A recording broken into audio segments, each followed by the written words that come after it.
we are in our 30s and you look better than ever after 2 babies and all that. Is there still a part of your life that screams, I'm in my 30s without saying it?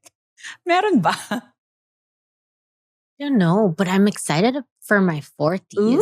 Ooh. I feel like I'm gonna be hotter when I'm 40. Feeling ko. I love that. Yeah. Same. Excited na rin ako kasi parang ngayon, unti-unti ko na na-achieve yung gusto kong body, yung parang time for myself, have time for the gym, balance my family. So, feeling magpa-40, hindi, kabatchmate ko to eh. Tapos imagine mo yung confidence, the comparison of the confidence we have now than when we were in our 20s, how much better it's gonna get when we're older. Like, we're gonna be so like intact that no one can like F with us. Like, I am me, take it or leave it, get out of my way, ganon.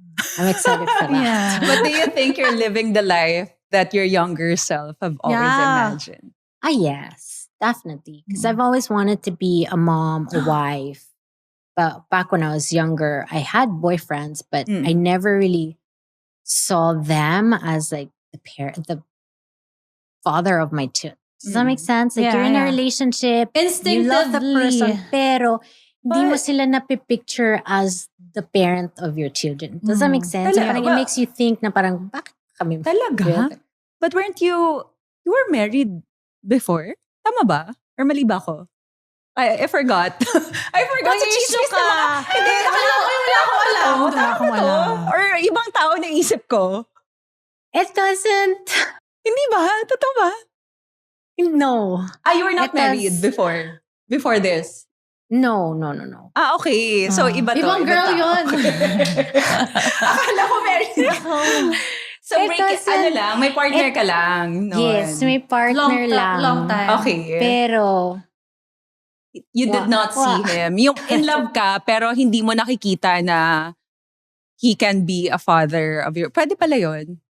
Ako kasi pag nagde-date ako, parang ini-imagine ko na kagad na siya yung magiging partner ko forever, magiging dad ng kids ko. Parang I'm always hopeful for the future. Pero pwede palang ma-in-love ka at the same time. There are moments where you encounter people, okay, you end up together. And you're kind of like, okay, you're discovering each other. And then there reaches a point na, okay, you're together. And you feel stuck. Walang growth. Yeah. Parang, when you start dating, yes, you imagine all of this stuff. But and then when you reach like a certain level of that relationship, you're just, parang, and then how do I get out? Like, you know, you end up stuck. It sounds sad. Like, I don't want to diss the past people that I've been with. Like, they were a learning lesson or that they contributed to the person that I am now. Correct. Not gonna parang diss that. Pero yun nga parang paminsan you're so caught up into building the relationship that you tend to forget so many other things along the way, and then you reach a moment where you're like, okay, I can't. And I think ang hirap din magka-partner na hindi kayo pareho ng morals. Yes, that too. And then you learn how to sacrifice your values to theirs, but you learn how to like merge the way you think. Pero at the end of the day, there's just only so much you can like morph yourself into to the point where you forget who you are. And that I do not wish upon anyone, because that's not a nice relationship. Ang hirap pa naman sa mga babae, parang kasi talaga tayo. Oo, masters of tayo. morphing. Mag-morph talaga tayo. And then next thing you know, hindi na tayo makabangon. We're like, hindi mo na kilala sarili mo. na tayo. Oo. You'd really lose yourself in relationships. Correct. Especially the ones that are not and then for next thing you know, 5 years has passed. We're like, yeah. So would you say 20s glow up? 20s ka, nag-glow up ka pa 30s? I glowed up in my 30s, I think, because I'm in a better relationship. Number one, better relationship. Okay. Yun, like, that definitely helped me grow into a better person. Because I feel like in my 20s, I was a bit scattered eh. Try tayo lahat. Parang, am I putting my energy into this, like relationship? Am I putting energy into Career. Or parang medyo na-dismantle ako eh. And it took a while for me to like get back. Gather your, And I feel like being with David helped me kind of ground you. So Okay. I got closer to my family. I created my own family.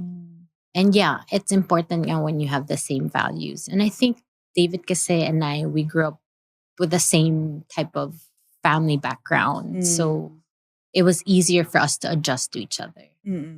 Have you ever outgrew a version of yourself that people still expect you to be?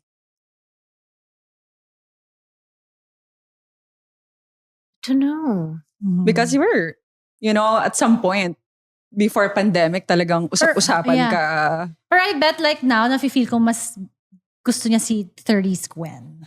Yes, right? Definitely. Kasi I can feel na parang same din kami ng journey, like having kids and family and just focusing on that and career and having the right relationship.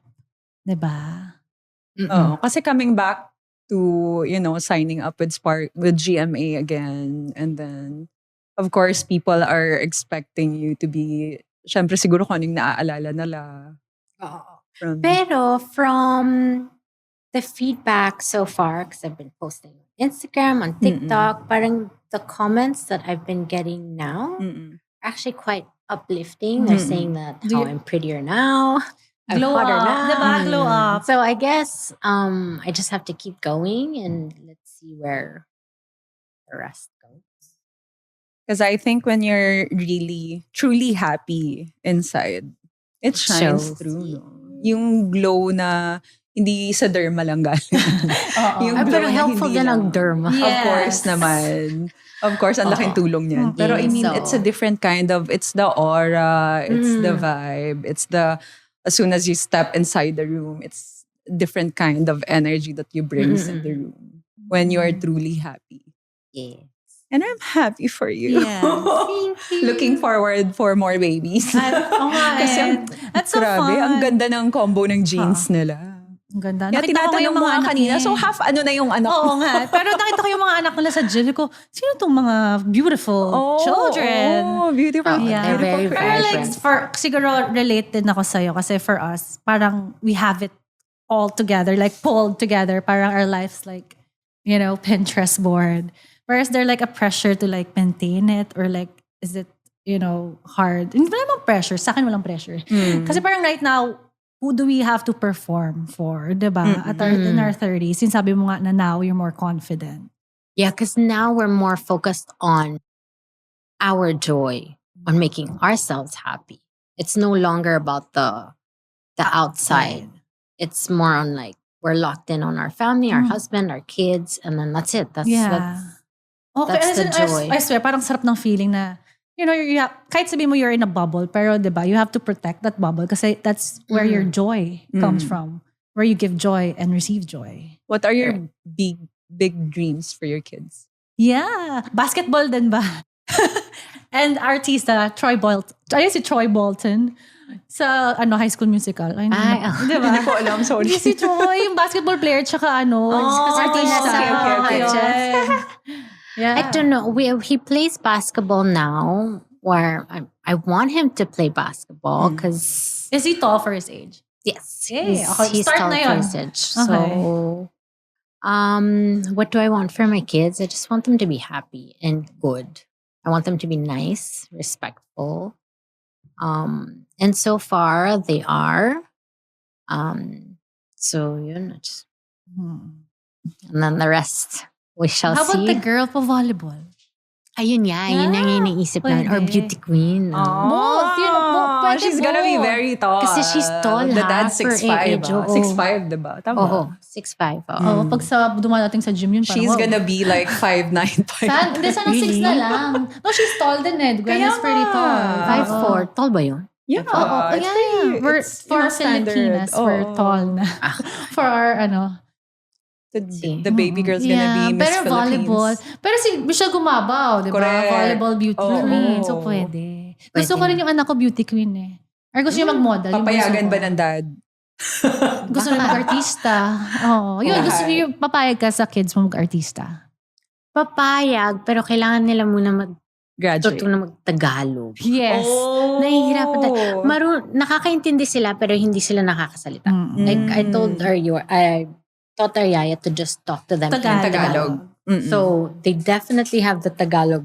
They can They understand. understand. Yes, Mm-mm. pero hindi nila mailabas. Yeah. Did they go to school now? Nag-aaral Yes. na ba? So my youngest hindi pa, next year pa. 2 years old. And my eldest goes to the French school. French school, so wala siyang nakakausap. Na Tagalog. Na Tagalog, kasi. wala. Oo. Pero yun din sinabi ni Lino sa bunso ko. Kasi sabi niya, Papa, I wanna be in your movies. O, diba confident? Sabi niya, kung gusto mo mag-artista, kailangan mo matutong mag-Tagalog. Yes, Diba? very important. Yeah. Oo.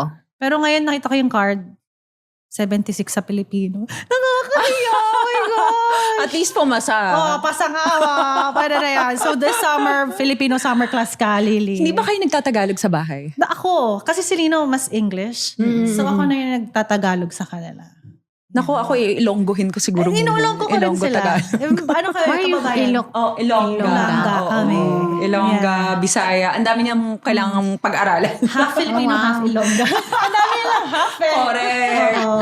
But Gwen kasi is half something else. And then si David, Yeah, iba pa. So may grabe. ano sila, 1/4, 1/4, 1/4, Oo. 1/2 Filipino. Yan yung magandang mix eh. Diba? Oo. Mm-mm. But who is Gwen when no one's watching? Ganda ng question eh. Gusto ko yun. Rar. I don't know. Oh, Who tayo am mas I dito. when no one's Yeah. watching? I'm pretty chill. Quiet. But I have a wild side too, so I don't know. Love Rave to eh. It Love depends. Depends on my mood. Hmm. Oh, who is MJ when no one is watching? Ay, balik sa'yo. Ako kasi super introvert. Oh, Na I really enjoy my company. As you can see naman, I'm always alone in the gym, diba? No music pa yan, ha? talaga? Talaga Rodok- nag-workout lang ako rodok mag-isa, lalabas, oo. Okay. I value this time because I know, I'm really hopeful pa rin na in the future I'm gonna have children, family, and then my full attention will be for them. Diba? Yes. As of now, Ready I ka travel na. alone. I really maximize You're the single. independent, strong. Oo, hanggat Woman. kaya ko pa. And then in the future, of course, you know. If this episode made you laugh, think, or suddenly text your friend, "Are we doing life right?"